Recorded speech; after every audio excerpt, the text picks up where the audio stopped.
Rướng, mất trong cõiនៃជីវិត នៅក្នុងផ្ទះឈើតូចមួយនាជាយាក្រុង លោកតាសុករស់នៅតែម្នាក់ឯងយ៉ាងស្ងប់ស្ងាត់ បន្ទាប់ពីភរិយារបស់គាត់បានលាចាកលោកទៅ ហើយកូនរវល់តែនឹងការងារនៅឯទីក្រុងឆ្ងាយ លោកតាមានតែ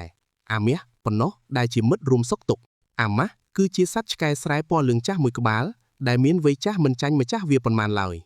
ការយល់ចិត្តដោយមិនបាច់ប្រើវាចាជារៀងរាល់ល្ងាច លោកតាតែងតែអង្គុយលើកៅអីយល់នៅមាត់បង្អួចមើលថ្ងៃលិច អាម៉ាស់តែងតែមកដេកក្បែរជើងរបស់គាត់ ពេលខ្លះលោកតានិយាយរឿងពីអតីតកាលប្រាប់វា ទោះបីវាជាសត្វតែវាហាក់ដូចជាយល់គ្រប់យ៉ាង វាតែងតែងើបក្បាលមកសម្លឹងមើលភ្នែកលោកតារួចក្រវីកន្ទុយតិចៗ ហាក់ដូចជាចង់ប្រាប់ថា ខ្ញុំនៅទីនេះជាមួយលោកតាជានិច្ច យប់ដ៏ត្រជាក់ មានយប់មួយខ្យល់ព្យុះបានបក់បោកយ៉ាងខ្លាំង ធ្វើឲ្យលោកតាមានអាការរងា និងថប់ដង្ហើមដោយសារជំងឺចាស់រុករាន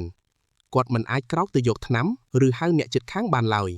អាម៉ាស់ឃើញសភាពម្ចាស់មិនស្រួល វាក៏មិនបង្អង់យូរឡើយ វាបានស្ទុះទៅមាត់ទ្វារ រួចព្រុសយ៉ាងខ្លាំងមិនឈប់ដើម្បីដាស់អ្នកភូមិដែលនៅជិតខាង អ្នកភូមិបានឮសំឡេងព្រុសប្លែកខុសពីធម្មតា ក៏នាំគ្នាដុតចង្កៀងមកមើល ពួកគេបានឃើញអាម៉ាស់ខំប្រឹងកេះទ្វារ និងរត់ទៅមករកបន្ទប់ដេកលោកតា ដោយសារភាពវៃឆ្លាតរបស់វា អ្នកភូមិក៏បានជួយបញ្ជូនលោកតាទៅមន្ទីរពេទ្យទាន់ពេលវេលា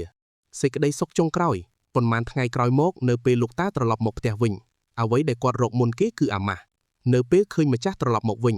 អាម៉ាស់បានរត់ទៅទទួលទាំងត្រេកអរ ទោះបីជើងរបស់វាខ្សោយបន្តិចក៏ដោយ លោកតាបានអង្អែលក្បាលវាទាំងទឹកភ្នែកហើយនិយាយថា អាម៉ាស់អើយបើគ្មានឯងទេកុំអីតាប្រហែលជាទៅជួបយាយឯងបាត់ទៅហើយ ឯងមិនមែនគ្រាន់តែជាសត្វចិញ្ចឹមទេ តែឯងគឺជាគ្រួសាររបស់តា បញ្ចប់រឿងរ៉ាវរបស់លោកតានិងអាម៉ាស់បានដាស់តឿនឲ្យមនុស្សគ្រប់គ្នាឃើញថា មនោសញ្ចេតនារវាងមនុស្សនិងសត្វគឺជាមនោសញ្ចេតនាដ៏បរិសុទ្ធបំផុតមួយ សម្រាប់មនុស្សចាស់ ពេលខ្លះអ្វីដែលពួកគេត្រូវការបំផុតមិនមែនជាទ្រព្យសម្បត្តិស្តុកស្តម្ភនោះទេ គឺវត្តមាននិងការយល់ចិត្តពីនរណាម្នាក់ ឬសត្វស្មោះត្រង់មួយក្បាល ដើម្បីកុំឲ្យពួកគេមានអារម្មណ៍ថាឯកោក្នុងវ័យជរា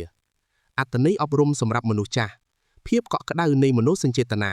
បង្ហាញពីតម្លៃនៃមិត្តភាពដែលមិនប្រែប្រួលតាមពេលវេលា ការដឹងគុណ សូម្បីតែសត្វក៏ចេះដឹងគុណម្ចាស់ ដូច្នេះមនុស្សគួរតែចេះស្រឡាញ់ និងយកចិត្តទុកដាក់ចំពោះគ្នាក្នុងគ្រាលំបាក